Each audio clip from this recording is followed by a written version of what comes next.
This is the Barbados Today afternoon news for Thursday, May 10. Thank you for joining us. I am Mary Claire Williams. Our top story this afternoon, police announced plans to bring order to the Riverfront stand. This followed a tour by senior officers this morning. Barbados Today's Emmanuel Joseph has that story. The Royal Barbados Police Force announced its intention to bring greater control among public service vehicle operators in the River Van stand.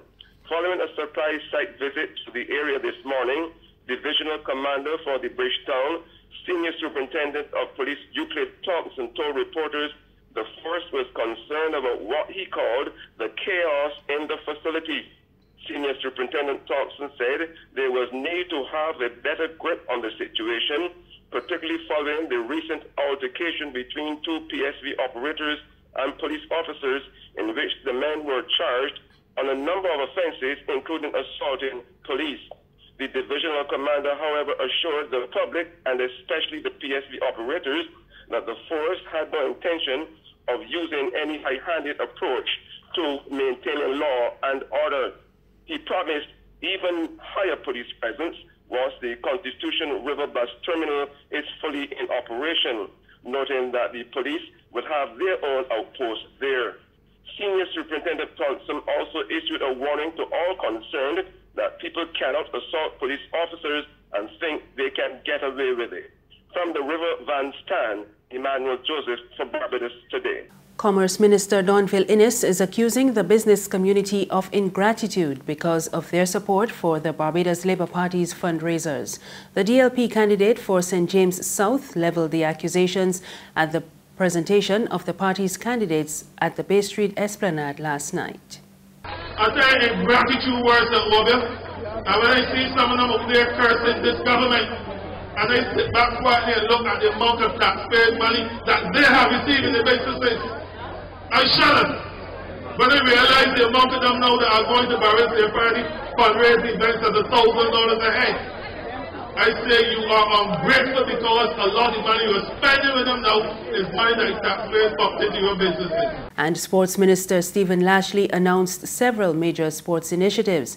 Speaking at the DLP's meeting last night at the Bay Street Esplanade, he said Barbados will soon be naming 3 sports ambassadors as well as approving a national sports policy.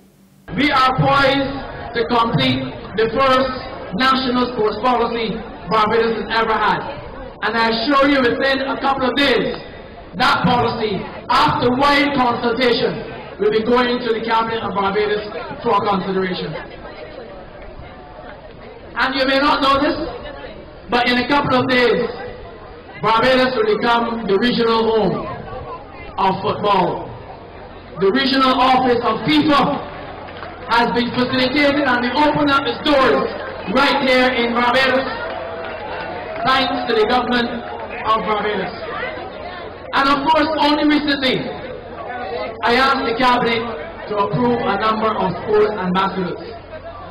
And they have said yes to the designation of sports ambassador to Obadiah Thompson, Ryan Braffett, and Andrea Blackett, all embraced within a sports ambassadors program. And over in the Barbados Labour Party camp, candidate for the city, Jeffrey Bostic, has announced plans to upgrade Bridgetown as a World Heritage Site.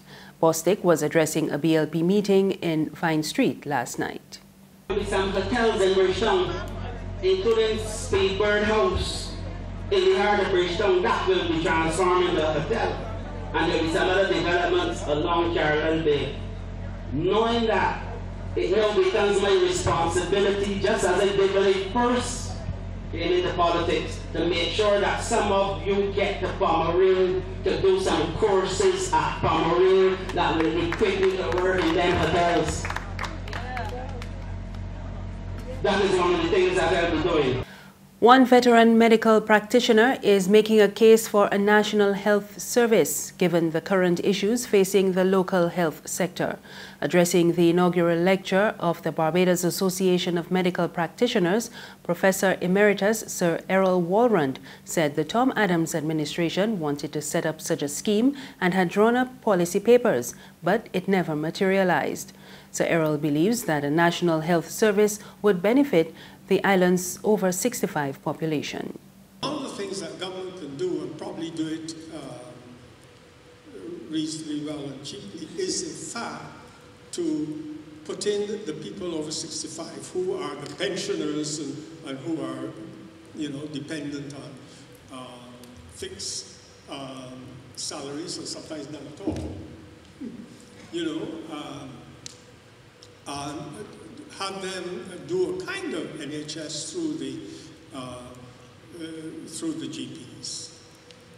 We thought that that could act if they were determined to go on to a full NHS as a pilot project. There's regional and international news after this short break.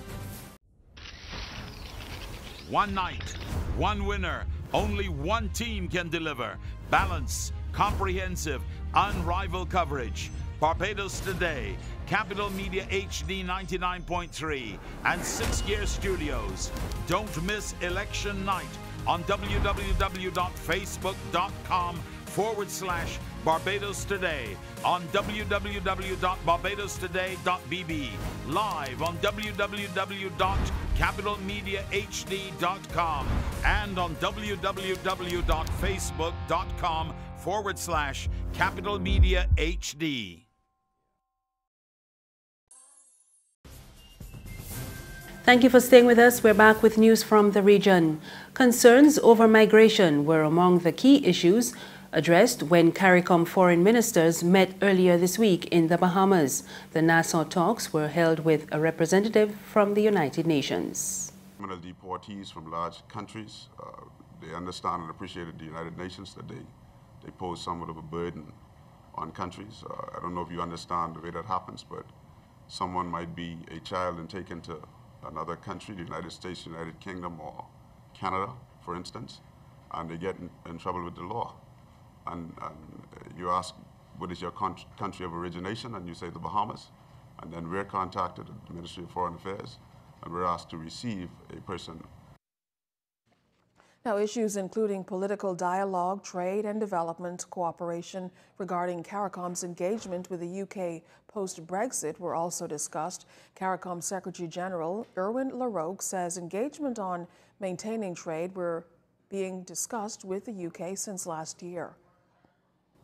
The current economic partnership agreement will form the basis of what would emerge as a trade agreement going forward between the CARIFORUM states, which are now the parties to the EPA, and the British United Kingdom. The discussions there have been ministerial consultations, and there have been technical exchanges as well. I think we are fairly well advanced. I'm fairly confident that by March 20th, I think is the date, 2019, we should have something in place. On the international scene, Israel says it attacked nearly all of Iran's military infrastructure on Thursday after Iranian forces fired rockets at the Israeli-held territory for the first time. We get the details in this Reuters report.